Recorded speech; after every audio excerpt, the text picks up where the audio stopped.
All right, we'll get started with Nickeil. Will, you can lead us off, please. Still on mute. What's up, Nickeil? This is Will from The Athletic. Just what's been your mentality these last two games, finally getting the opportunity to play and just being able to show what you can do? I think these last two games, trying to get into my rhythm, bring energy off the bench, just play hard, let the game come to me, stay solid. I just kind of gone with the flow of the game, asserted myself, been aggressive. The more aggressive you are and confident when you play, the easier the game becomes. So I've just been trying to do that. Jen, go ahead. Nickeil, tonight, how much satisfaction does it give you to be able to go against your cousin and pull out a win like this? Does playing against him give you some extra motivation? I mean, for sure. It's first off, like, just glory to God for the opportunity. I mean, it's something we dreamed about being kids, and we talked about it and came to fruition. So I'm just happy that I'm here and happy that he's here on this level, on this stage, and leaving 2020, a year that's been crazy, being able to say that I played against my cousin, like a lifetime best friend in the NBA, it means a lot to our families as well. And so I'm just glad that both him and I can be on this stage. And Nickeil, it's Andrew from ESPN. How the minutes themselves didn't necessarily play any effect in the outcome of the game the other night against Phoenix, but how did those minutes kind of help you, I guess, get into a flow a little bit easier tonight against OKC? You just build up confidence. The more you play, the more comfortable you feel, the more things slow down for you. So that's what I'm just trying to do. Let the game slow down for me, and just being aggressive and asserting myself so I can find what my flow is and what my niche will be. Nickeil, this is Jim from Pelicans.com.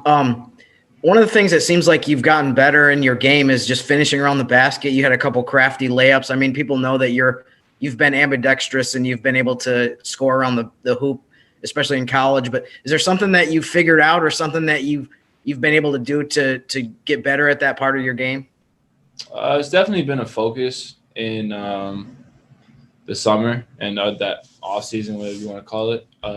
It's definitely been something I want to improve on. Getting in the paint last year, I would say wasn't the issue. It was just what I did when I got there. And so I made sure that I was able to do different finishes, worked on that, making moves on the big, being aggressive, being strong with the ball, taking it to the backboard so they can't get to it. Just like little deceptive moves and so forth.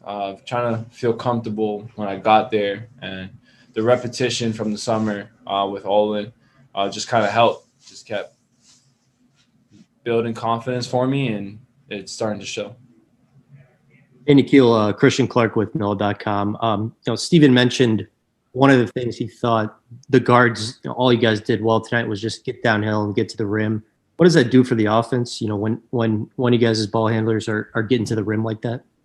I mean, it puts pressure on the defense. I mean, anytime you can get into the paint, that's what everyone doesn't want. And the fact that you can do that and multiple guards can do that, it makes us a dangerous team. And so it makes Steven's job easier as well, him being an offensive rebounder. And if his man has to step up constantly because we're putting pressure on their defense and forcing rotation, there's no one there to block him out. Or if it is, it's a smaller guard, which makes it ultimately easy for him.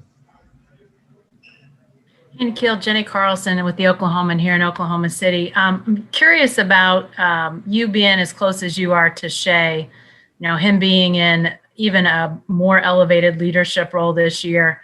Have you seen a change in him? Have you sensed a different mentality, a different approach? Did you notice anything in the summer, the off season, working with him, anything like that? Being around him, like pretty much my whole life, I started to see what is behind closed doors or what was before start to come out now. Just who he is as like an alpha. for as long as I've known Shea, I've known him to be an alpha. He's going to stand out. He's going to be who he is, and he's confident in who he is.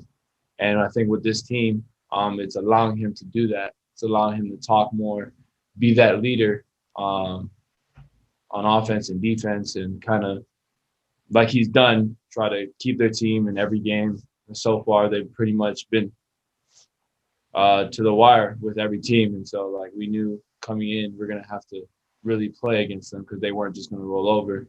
And the tribute to their team and how he's been playing and how he's been leading as well. Great. Thanks a lot, Keel. Thank you.